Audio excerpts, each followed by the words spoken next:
Welcome to Tenor Tech, where I solve the problems you didn't even know you had. In this video, I will show how to put a 2014 Jeep Grand Cherokee in neutral. Start by parking on a flat surface and setting the parking brake firmly.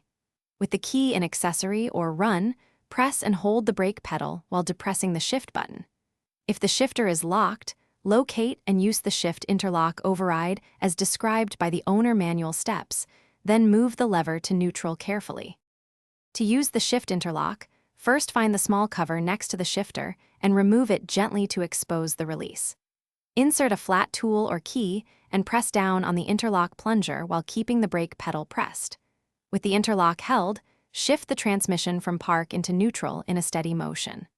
Release the tool and verify the shifter stays in neutral before releasing the brake to avoid unintended movement.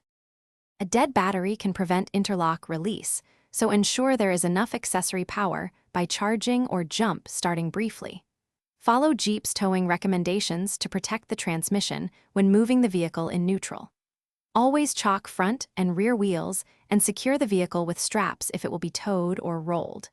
Take your time and inspect the area for hazards before allowing the vehicle to move while in neutral. Thanks for watching. Subscribe to keep your life in tune.